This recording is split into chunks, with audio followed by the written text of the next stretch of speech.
Hi, this is Susie Citron, and I'm conducting an oral history interview with Robert Naftaly at the Jewish Federation on September 22nd, 2004. Bob, do we have your permission to use your words and thoughts in the future for educational and historical research and documentation? Yes, Susie, you do. Terrific. Well, this is very exciting to interview you because... It's easy to excite you. See, that's the good thing about you. You always have a wonderful sense of humor. Just to begin with, why don't you start a little bit about your early childhood and, how you became a community leader from growing up on Dexter. And Well, first I have to mention Anita, because when I gave my acceptance speech, when I got the Butzel, I forgot to mention Anita, and I had to put an ad in the Jewish News. So I want to make sure that I don't have to run another ad in the Jewish News. So Anita, I love you. And everything I have, I owe to you. And I'll remember you again later on, I hope. You're right, I grew up in Detroit, lived here all my life. Actually grew up originally on Richton and then in a two-flat, and then we moved to Collingwood and Linwood. Attended Roosevelt, Durfee, and Central, all on the west side. My father worked for Dodge Truck. My mother stayed home until my father passed away, and then she worked at the synagogue as a secretary. I think Beth Moses and Beth Shalom. But my mother was always home when the teachers would come and say Bobby was acting up. So that's the old style mothers. But I had two grandparents that came over from Europe, from what was mostly Hungary, although I think it changed from time to time. My mother's parents, Emil and Mary Kahn, I remember my grandfather Kahn was involved in the Jewish community, and I remember as a kid him taking me to the Jewish National Fund, in which he was the treasurer. One of the mistakes I made at one point, the director of the Jewish National Fund showed me checks that my grandfather had signed, and I should have taken one and kept one, and I didn't, and I regret that. And my grandfather made a deal with my mother that I could go to public schools if I went to the Yeshiva afternoons in summer. So I went to the Yeshiva Beth Yehuda probably for 6 or 7 years. And so my background in the Jewish community was not through any involvement of my family in the community. I think my father had all he could do to support us. But it was probably a combination of things, but I think a lot out of my education at the yeshiva, in which I think I learned a lot about the Jewish people, about the state of Israel, and about responsibility for others, and about values and ethics. And I believe that foundation is part of what brought me to the community. Well, you were 10 years old when the state of Israel was founded. Do you remember anything about it? I remember it vaguely. I mean, my recollections of Israel are more my trips to Israel, but I remember going to some celebration, but it's not a vivid recollection. I mean, the first thing I remember is my grandfather, and going over, and I think at that time the Jewish National Fund was buying land, getting money to buy land so that they would accumulate some ownership. Mm-hmm. So, but I think, it's obviously in the back of my mind. It wasn't something that's in the forefront of my feelings or actions. What was it like to attend yeshiva when you were younger? Well, mostly it was because we had to. But it was putting on our tzitzis and taking the bus and being and studying Rashi in the summer over the bakery when everybody else was out playing and having a good time. It wasn't they had a building on Richton and Linwood. They also had an additional building over, I think it was Siemens Bakery or something. It wasn't as nice a facility as we now have in our community, but it were friendships and values and trying to learn more and I think it also a place to get some identity for yourself, to understand why you're here. And you still have a friend from the old days, don't you? well, I have a few friends from the old days, but my best friend, Bernie Mandel, is a friend of mine that we went to elementary school together, and we're still great friends, and we travel together and talk to each other 4 or 5 times a day, and have a lot of friends and a lot of acquaintances, but he's part of my soul. Mm-hmm. Well, it's interesting, though, that from the early yeshiva days that there are certain things in your life, as you know, that are really important to you, like education. And I'd just like you to talk a little bit about how you really got started into Federation. I know it was, and a national community, ADL, and just tell me how you started. And well, it's interesting. This is a lot of people feel that the Federation is an elitist organization, and it's hard to break in. But in my case, it didn't seem that hard. It's hard to get out. And I really think I had basically 3 different entry points into the Federation community. One issue is I went to an accountant's. At that time, we were organizing the campaign by professions, and I went to the accountants section meeting because one of my partners, Meryl Shapiro, who has passed away since when I was CPA, his father died, and he was supposed to go to a meeting. I think the Silvermans had asked him to come, and he asked me if I'd do him a favor and go. And from there, I ended up chairing the accountant section, and then the professional division, and then I chaired the LA Jewish campaign. So that was one entry point. The other entry point is that I was interested in the Anti-Defamation League. Was invited to a meeting. I think it was at Bernie Stolman's house. Number of us at that time, young people. This is 35 years ago or more. Were invited to meet the national director, Ben Epstein, of the Anti-Defamation League, and he talked to us about ADL, and it seemed to me to be a great place for me to join an organization to help with not only anti-Semitism, but with rights of all minorities. The civil rights movement was going on at that time, and there were still a lot of issues, the rights of minorities and women. And the ADL represented to me an opportunity for me to have some impact where I, as an individual, I thought I couldn't do it. So I got involved in ADL. I think I was the only person who went to that meeting. There were, I don't know, maybe 30, 40 of us that went.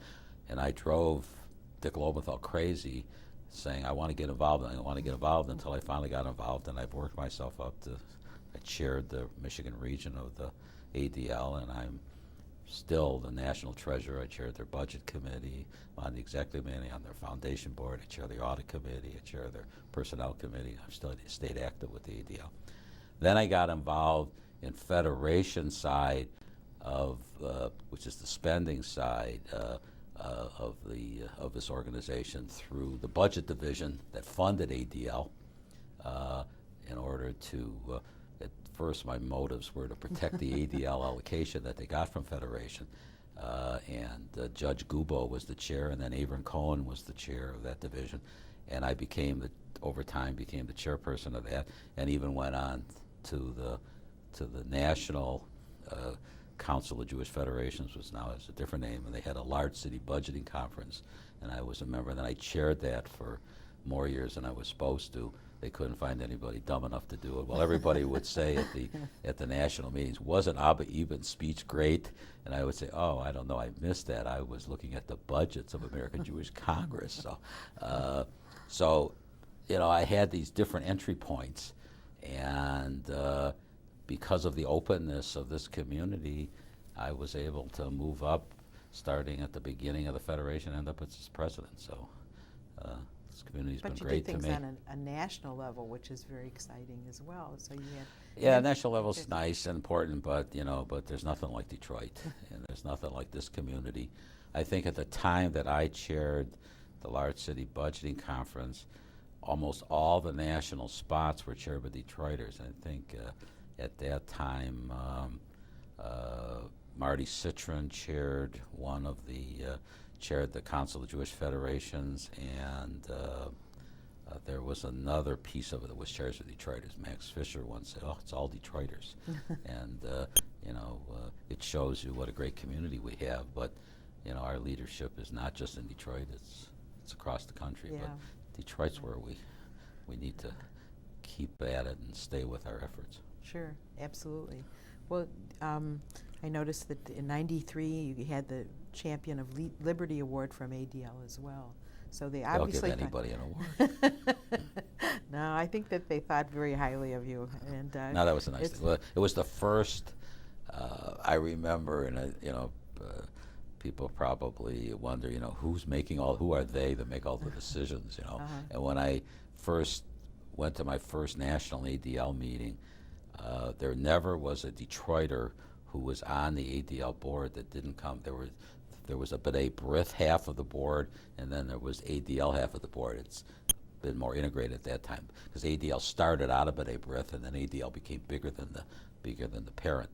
But at that time, no one from Detroit ever was appointed to the ADL board that didn't come out of B'nai B'rith. And I met some man there named Lee Schooler from Chicago, and he was talking to me, and he said, you can raise money and you can become a volunteer. I said, I don't know how to do that. And then one day he came up to me and he said, congratulations. And I said, what for? He said, you'll see. And he turned out he was on the nominating committee, and he nominated me to be on the National Commission of the Anti-Defamation League, and I thought I had gone to heaven, And then I found out there was an executive committee, and I said, well, geez, I got to get there, right, because they must be making the decisions.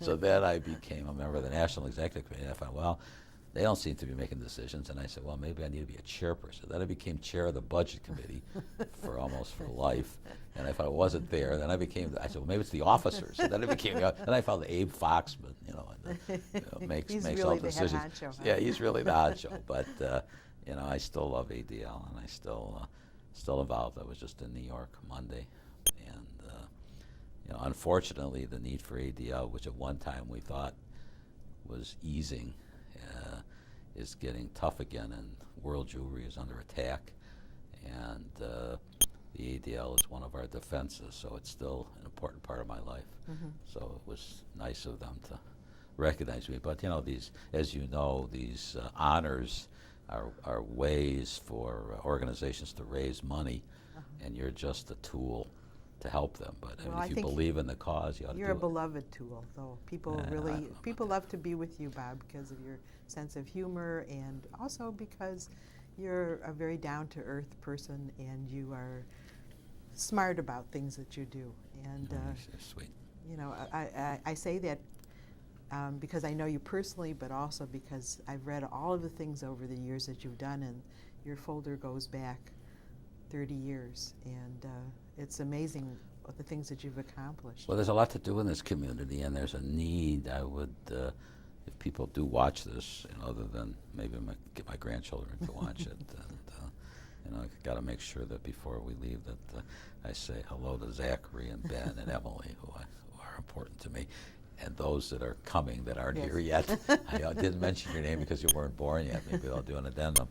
But I've been involved in a lot of different parts of this community and problems come and problems go. A lot of them keep going on, but I've been involved in the Jewish Community Council, which is outreach to the general community and tries to expand our role as a minority in this community and understand and deal with other people and other groups in this community and how we can get along and how we can help them. Been involved on the board of the Jewish Center, and been involved on the board and as the president of the Jewish Home and Aging Services, which was one of the issues we had to deal with before I became president and when I became president. Well, but I think especially as president of Jewish Home and Aging Services, and then as president of the Jewish Federation from 95 to 98, you really spearheaded a lot of very innovative, creative programs. You moved the Home for Aged from just a nursing home facility to a whole spectrum of activities for different types of seniors in our community. Yeah, right. David Page, who was the president who preceded me, gave me the job of dealing with the problem that we had of our homes for aged, that we had, I think, 2 homes, 400 people in them, one in Detroit and one in Southfield, Borman Hall, and was one that my Bubby had been in. And at the time she was there, it was more a place where people of my age would join together with their friends, and she had a job. I remember she told me she made a nickel an hour more than everybody else because she was such a good worker. And as the years went on, and as the community was getting older, the people that were in what were then the homes for aged really were nursing homes, and they were very sick, very medically needy, and it was the services were hospital-like, and the care that was needed was very, very difficult and very intensive and very expensive. And we were running these 2 nursing homes poorly as a community. We were cited by the state for lack of patient care, and it really was a shame on us. And for 400 people, we were spending a tremendous amount of money. And if we were spending a tremendous amount of money and giving them great care, there might have been some justification, but we were spending a lot of money, and we were giving, according to the state's reports, very poor care. And David Page sent me in there to try to come up with a solution. And we fired the board, which was not an easy thing. I remember, this is a lesson for people who are on boards, the board members had not even read the state report. They let the executives tell them what was in the report. And when I went to the meeting and asked them, did you read this? I mean, how could, these are our parents, these are our family members. How could you let this happen? One of them said, it's not my job to read it. And so we put together a board that had doctors on it, nurses on it, people in the healthcare business. And we came to the decision that we just could not run this ourselves well, and that we needed to outsource it and privatize it. And we found 2 people, 2 businesses, one a large healthcare company, HCR, I think it was the 2nd biggest nursing home company in the country out of Toledo, and a local group, and Leo Eisenberg helped us with this, who bought one of the moved people into it. So we instead of paying the basic care, we decided to set up an organization called COJES, Committee on Jewish Elder Services. We took all of our agencies, brought them together. I think Mark Schlussel had come up with the idea, and I helped implement it under my term. But we took all the people delivering services to the seniors, and we said, what are we missing? What should we be doing? What are the priorities? And I think that it's safe to say that this community really stood up to the challenge, and we now serve thousands of seniors. We have daycare for Alzheimer's. We have transportation for seniors that we didn't have. We have a tremendous program on home help in which we supply people who live in their 80s, 90s, and even hundreds now in apartments and in their homes, people who help them stay in place so they don't have to go to a nursing home. And we have a fund now, the Rubin Fund for Trust for the Elderly. The Danto family added money, put their name on the nursing home. And all of this money has been put into service for the elderly. And the amount of services that we get and the people that we're touching is a tremendous amount over and above the 400 that we used to serve. And I'm real proud of my little part in that. And I think that that's been a great thing. There's more to do. We're all getting older.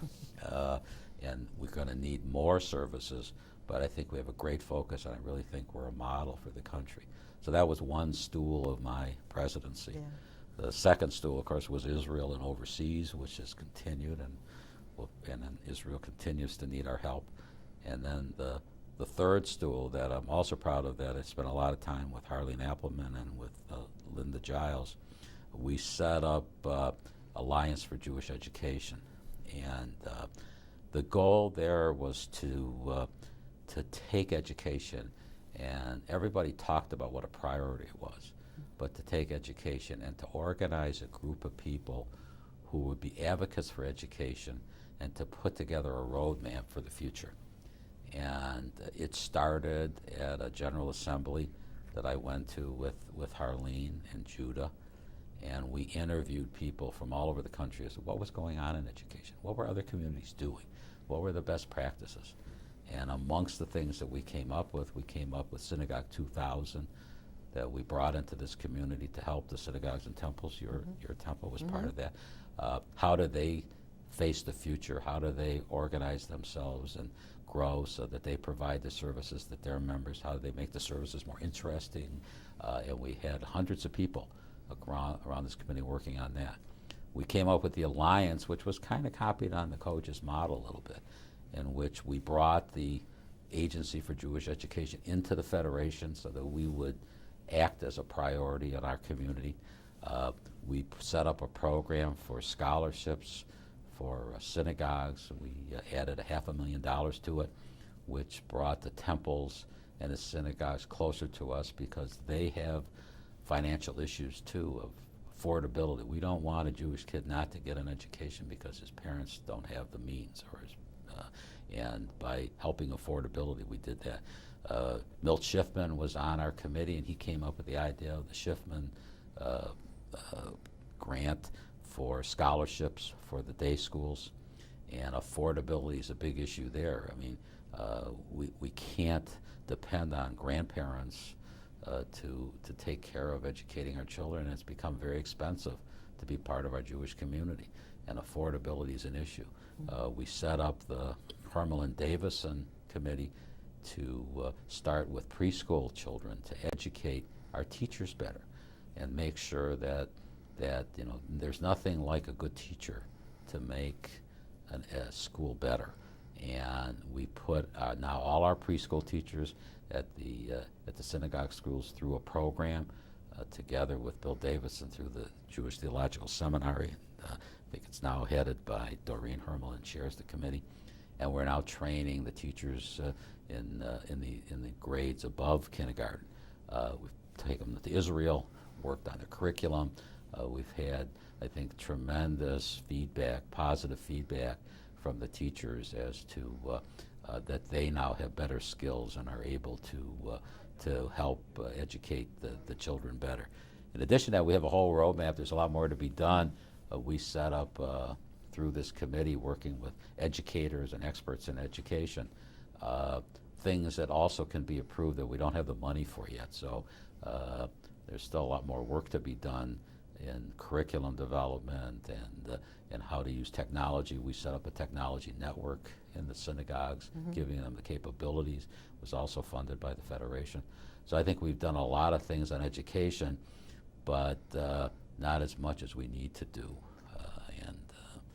Well, it's amazing to me that you go from a little yeshiva bucher to really Mr. Alliance for Jewish Education, because that's what people know you as, and here you're describing something that is so wonderfully, enriched for our community, So. Well, we heard last night from the outgoing president and the incoming president, education, education, education.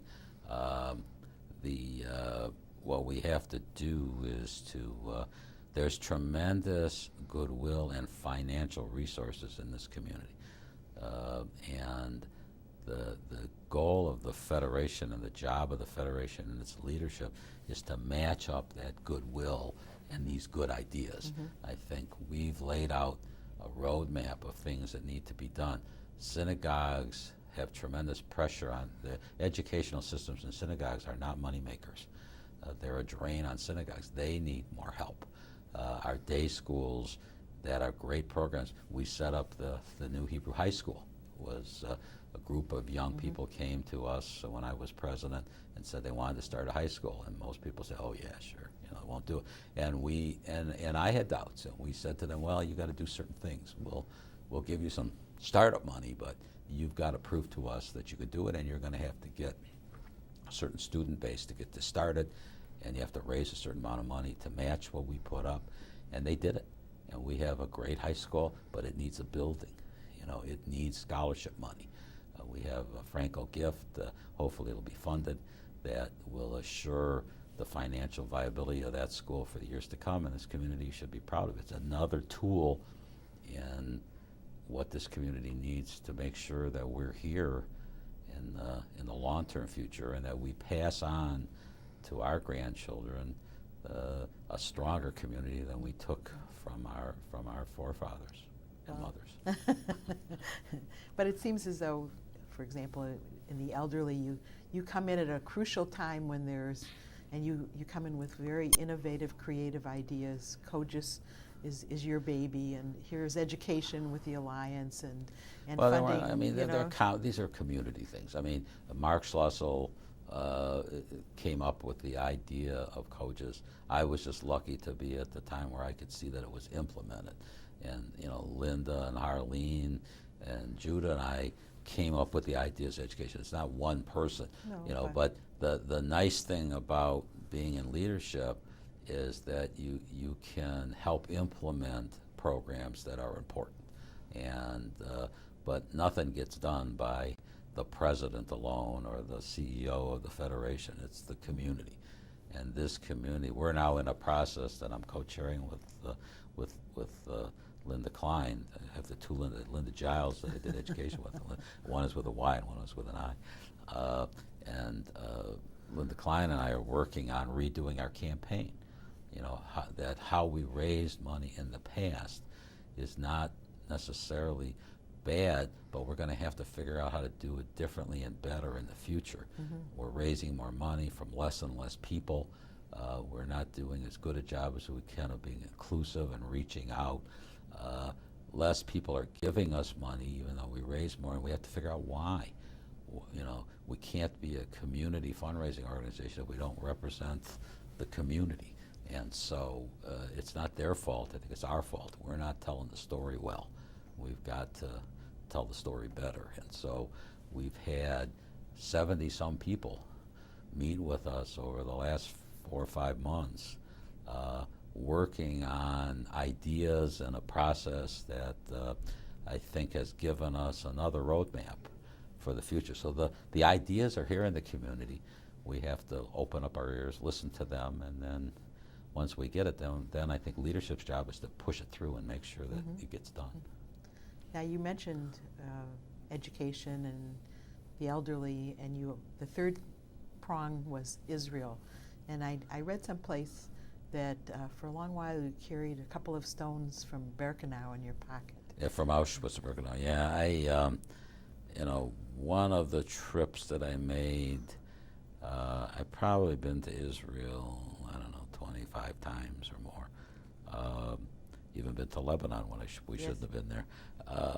Poland, I read Poland. Well, so one of the trips I went to Poland, and then we went to Israel. And it had a tremendous effect on me from a couple of different reasons. Number one, the overt anti-Semitism that we felt there. The sense that every place we went, the people sneered at us. I mean, we would wear yarmulkes and go to places where they took the Jews from the ghetto to out to the concentration camps, and the general disdain that the Polish government seemed to have for everything Jewish. There was a Jewish museum with a few counters downstairs, and David Mondry, who spoke Yiddish, who was with us, the guides that we had at that time, this was before things opened up a little, and they let the Jews in because they wanted the hard currency. The guides that we had were really government workers, and the people who worked in these Jewish institutions were afraid to say too much to us because the guides understood English and they understood Polish, but they didn't understand Yiddish. And so David Mondry was able to talk to them in Yiddish, and they took us behind the counters displays that they set up, and showed us how everything was just a disaster and a mess. They really didn't care. Books, Jewish books, prayer books, all thrown in piles and messes in attics and in piles. Just it was all a sham, and the feelings of with no Jews. There were very few Jews left in Poland, but the anti-Semitism still stayed there. We spit on the ground, at least I did when we left. But I went to Auschwitz and Birkenau, the stones you're talking about, and I have a friend, Emery Klein, who survived Auschwitz. And I stood there and tried to understand how he felt, and I couldn't do it. And I took the stones as a reminder of his pain and what went into care, and I lost them eventually. Bothered me. I don't know what happened to it, but every day I would touch the stones and remember what I saw. And I think that that's a concern I have about our community. I had more of a concern before that that our grandchildren would not understand how we got to where we are, and therefore wouldn't understand why we have to be part and have some responsibility to our fellow Jews, that the pain they went through, the hatred that was affixed upon them just because of a religious belief, hard for somebody to understand. And in America, where we're kind of getting homogenized a lot, and the anti-Semitism is more under the surface, although we just found another guy with a bunch of Nazi paraphernalia that was going to shoot up his school. These are the fringes. It's not as much a part of accepted society. It's you're not supposed to be anti-Jewish or anti-black or anti-Spanish speaking or something anymore. So there's and I worried, that maybe that would harm our ability to stay together as a Jewish community. But the world has set itself up to target the Jews again.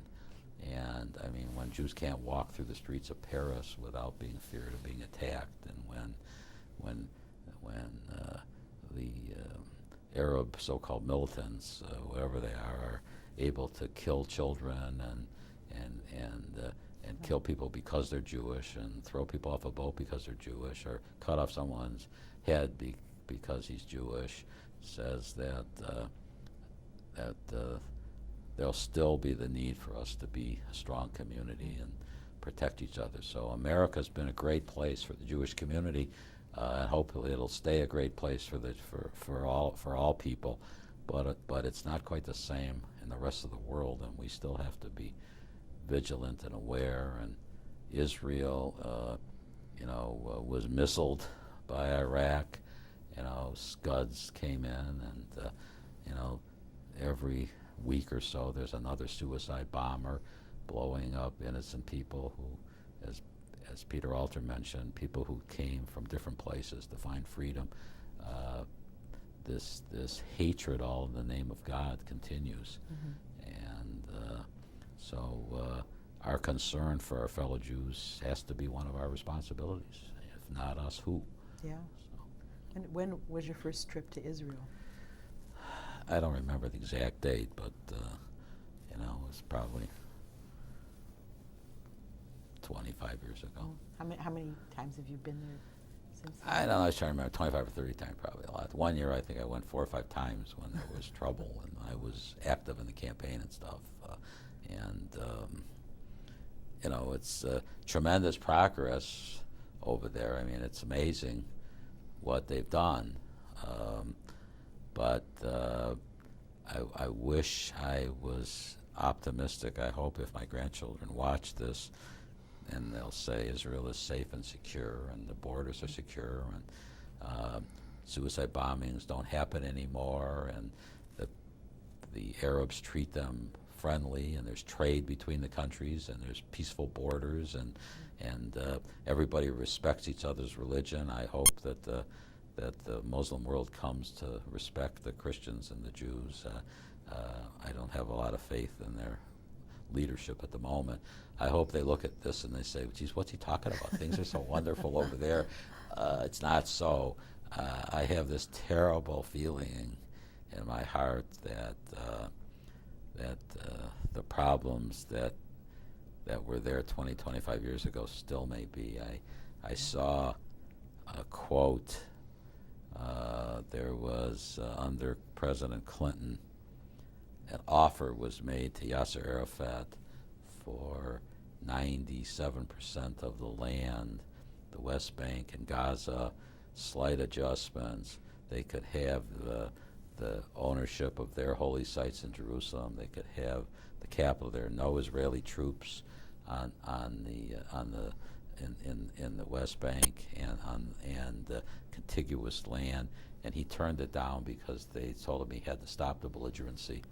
And when the negotiator for America asked the chief negotiator for the Palestinians under Arafat what this meant, he said probably means no peace for the next 50 years. And if that's true, that doesn't bode well for us and for the state of Israel. And I hope America stays behind Israel, and I hope they're still strong and well. But that there is no crisis. Be a lot better for everybody, but it doesn't seem to work that way.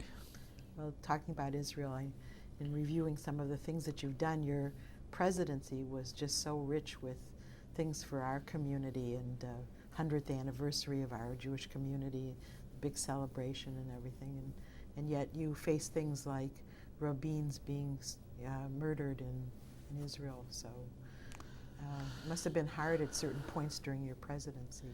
Well, there were the temple was destroyed by the fighting between the Jewish people, not by the outsiders. We have a tendency when things are good and not good sometimes to look at making problems for ourselves. And there was in addition to the challenge to Israel and its leadership and the problems that happened, there was anguish between the Orthodox community and the rest of our community. And we did have a meeting here of the leadership of the rabbinate of the different parts of our community, and the good news is that we could have a meeting and we could talk to each other. The bad news is that the respect isn't where it should be between the communities. I think that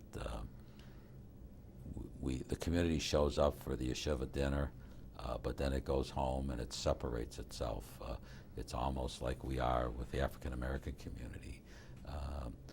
The Jewish community always was in the leadership of civil rights, but yet doesn't have a lot of ongoing relationships with the general community. It's sporadic and it's in different pieces. And I think there's still a lot of work to be done in tolerance inside our own community, and respect for your views, whether you believe or you don't believe, or how much you believe.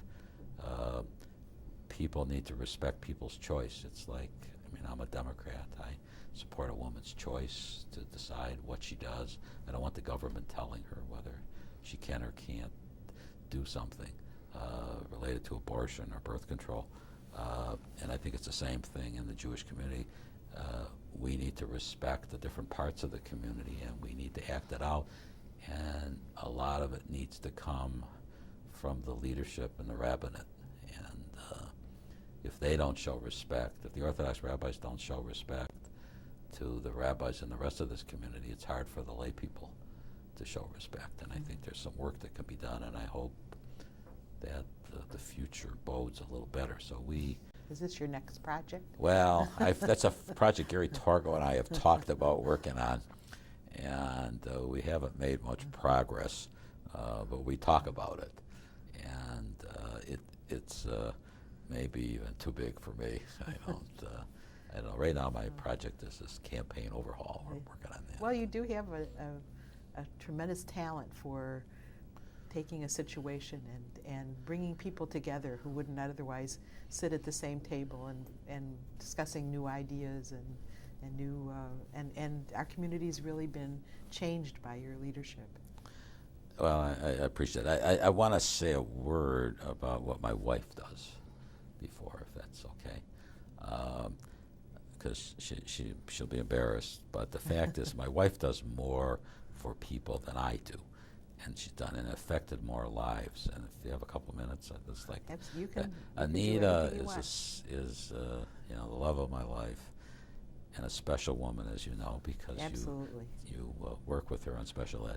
But she's a special ed teacher who came up with the idea, starting at Chartzetic, of how can a child who in public school is having trouble learning English, go to school afterwards and then learn a second language and prepare themselves for a bar mitzvah when they're struggling to learn how to say the words in English. And now they have to learn the backward language, which they see differently and are able to understand things differently maybe than other people. And so she put this program in place and then took this program to the general community, and presently has set up an organization in which she hires, trains, oversees, and places in all of our synagogues and temples and our day schools special educators that are able to give, I think it's over 700 children a year, and these are different children going through the system.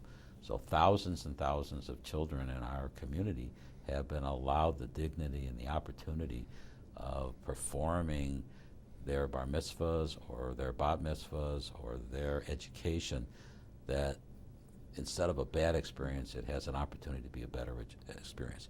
And the example that sticks in my mind was we were invited to the graduation at Shart Tzedek of the Hebrew High School at Shart Tzedek by one of her former students. And, you know, it wasn't one of the things I wanted to do, but, you know, this is what you do. So we went, and every kid got to speak a little bit about the thing that affected their life more. And they all had gone to Israel on a trip, and so out of, I don't know, 12, 15 kids, most of them talked about the wall. They went to the wall, the experience of the wall, the emotional part of that. One of them lost a parent and talked about a teacher and the effect they had on their life. But this kid who was near the end got up and he said, I am so-and-so, and I have learning disabilities. And the only reason I'm here is because of Anita Naftaly. I'm crying now. But he said, when it was time for my bar mitzvah, I thought I'd have to run away from home. I couldn't stand up here in front of all these people because I couldn't do it. I knew I couldn't do it. And Anita Naftaly sat down with me and said, we're going to do this together. And we did it. And because of that, I stayed on, and I stayed on in the high school. And I mean, and this is one child of thousands of children. So when you talk about what I've done, it's nothing. Susie's crying compared to what I did. And Susie helps, I know. And you help her. And she's really. But it's a great program, and it's a program. I mean, she was awarded the Professional of the Year, the Berman Award, but she loves it. And but it's, I mean, this and what Anita does, and what you do, and what all of us does, is an example of what makes this community great. And you know, what I'd ask my grandchildren to do is be part of the community. You know, give back to the community, because whatever you do for the community, you get back a lot more. I mean, you meet people you never would meet. You have experiences you never would experience. And it adds a value to your life that can't be the same by only doing for yourself. There's just so much to do, and there's so many people that you can help, and there's so much you get yourself back from helping others, that there's no better experience than to do and to help your community. So you're not supposed to make the interviewer cry, though. I'm sorry. It's true, though. You make such a wonderful team because you handle the big picture. And right. Well, I get the big decisions. You know, do we go to the moon? You know, do we take over Russia? Anita makes all the other decisions. Works out fine. But it's interesting that just recently you went back to Melton. You went to Melton. Yes, I spent a couple of years in the Melton school. It was first of all, it was a great experience. I did it with Bernie Mandel. And we had a great class of people that I did not know before. We stayed together for 3 years. We came back for a third year. And it was first of all, not, you know, you're never too old to learn things, even though our children think they know more than we do. As they get older, the revenge will be their children will think the same of them. But that it's nice to learn and to experience and to listen to how other people learn and their thoughts. And the Melton is a great process. And the greatest thing is there's no homework and there's no tests, and they pass you. So you all graduate, just have to show up, and but like anything else, you gotta read the material, and you gotta the more you put into it, the more you get out. But I thought Melton was a great experience, and Bernie and I are trying to figure out how else to do it. I mean, there's tremendous courses in this community. My daughter lives in California, Lisa, and her husband Howard. He's involved in a program of trying to figure out how to take adult education programs and get a community calendar. My daughter Beth and her husband Larry are active at Shartzetic, and my two stepsons. Doc Bruce is active and goes to Yad Leadership. I think he's looking for a girl, but goes to a lot of the events. And Alan is gone back to his roots more, just spent a year in Israel. Both of them are doctors. It's just gotten engaged and to a young woman from New York, and has become more religious. So I mean, I got lucky. They're all still in the community, and to their abilities are involved in the community. But there's a tremendous amount to do in this community. The synagogues have tremendous programs. There's educational programs. I was supposed to Monday night. Bernie wanted me to go to Rabbi Wein had a program in Saudi Arabia that they couldn't go. But there's no end to what you can learn and get involved in and add to your value of your life that this community makes available to you, all at a reasonable price. Just join up and come on in and be part of us. Well, when you were president of Federation, you celebrated the 100th anniversary, as we mentioned. If you had a crystal ball, what would you see in the next 100 years? Is it possible?